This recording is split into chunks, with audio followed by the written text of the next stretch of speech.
What is up guys, MKBHD here, and this is finally the Pixel 4.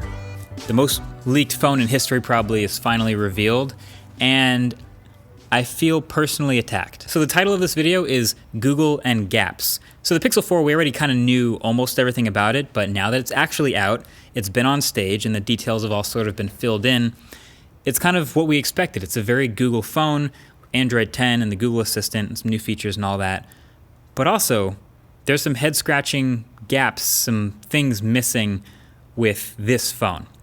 Let's get into it. So the design, similar to other Pixels, is definitely the tamest part of this new phone. It's not a flashy design at all, to the point where it's kind of funny. It's got this big forehead, it's bigger than the chin, it doesn't have the thinnest bezels, it has a flat display, which I actually like, and there's 3 colors, black, white, and orange. I like that they're still doing the colored power buttons, so the Panda one has, I'm calling it Panda, the Panda one has an orange power button, and the orange one here has this sort of pink power button. That's okay, I wish it was white. And they all have a matte black metal rail around the whole phone, around the top, the sides, the speakers at the bottom, and the USB Type-C port, matte black all the way around everything.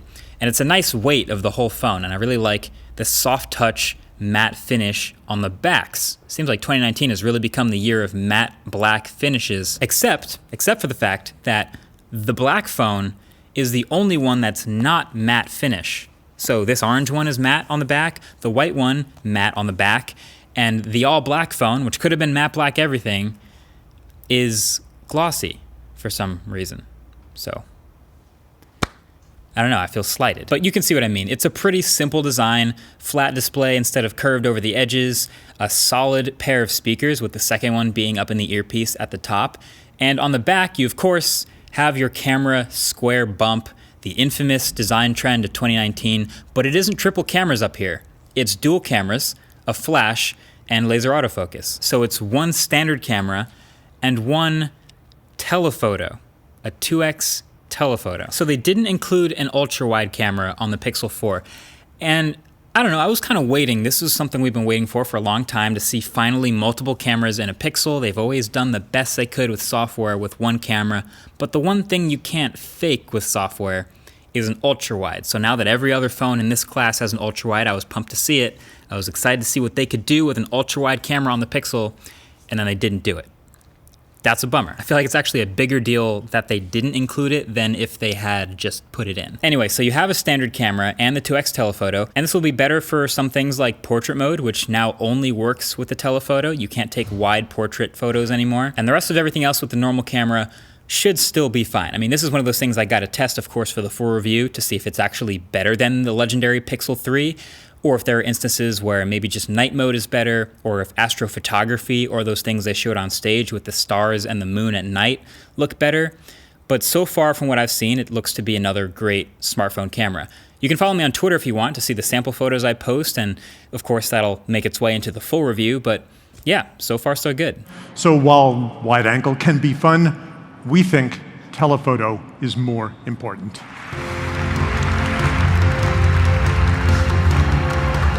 Yeah, I definitely feel personally attacked. All right, so why does the Pixel 4 have such a big forehead? It's bigger than the chin. It's like notable. I guess it's better than the bathtub notch, but what's the big deal here? Pixel 4 now has an entire suite of front-facing sensors up at the top, including infrared and radar, which is new in smartphones, to do what they call the fastest facial recognition unlocking in any smartphone. And they're so confident in it, in fact, that they've gotten rid of any other biometric authentication, which means no fingerprint reader anywhere else on this phone. Not under the glass, not on the back, just face unlock. So this all falls under motion sense. Parts of it seem pretty cool. Other parts of it, a little rough. So when motion sense is on, it uses the radar to sense when you're coming near the phone to pick it up, and then it preps the cameras and the sensors to read your face and unlock it immediately as you're picking the phone up. So I tried it out at the event. I put my face data in with the new UI for that and gave it a shot. And it worked pretty well. I picked up the phone from a flat surface and it was on and unlocked by the time I even got it up to my face, and I didn't even have to press the power button. So that is pretty cool. I don't really think anything about the actual reading of your face is anything crazy proprietary. It's still infrared. It still works at a decent amount of angles, but it's using that radar to sense when you're coming and picking up the phone and turning it on early. That's the cool part. And then they use radar also to do a couple of other gesture-based things, and these are much more hit or miss.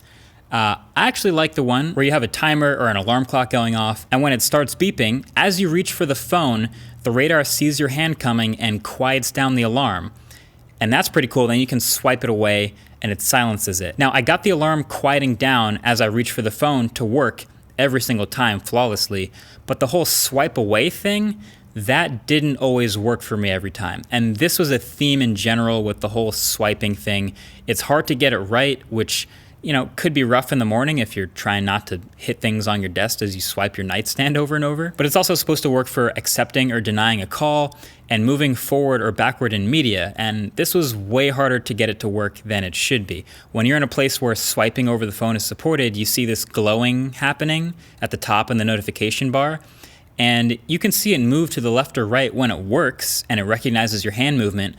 But I honestly think I got it to work like 10% of the times that I actually tried to swipe it. There was no real feedback about what I was doing wrong or how I could do it better. So this seems like something I'm probably never going to use. You might remember LG did this too on their last flagship with infrared, but I gotta give them credit because they actually had a little visual on the screen of at least how to do the weird hand gesture better, like get closer, or get further up top. There's no such indicator on the Pixel, so it's frustratingly difficult. Anyway, my favorite feature about the Pixel 4, without a doubt, easy, is the 90 Hz display.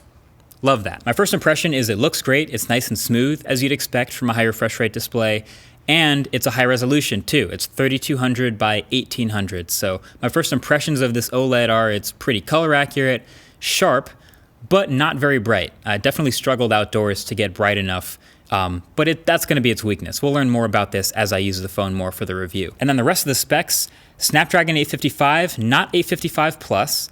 Then you're looking at 6 gigs of RAM, starting at 128 gigs of storage, and 2800 or 3700 milliamp hour battery. I think that smaller battery might be something to keep an eye on for the Pixel 4, especially with that 90 Hz screen.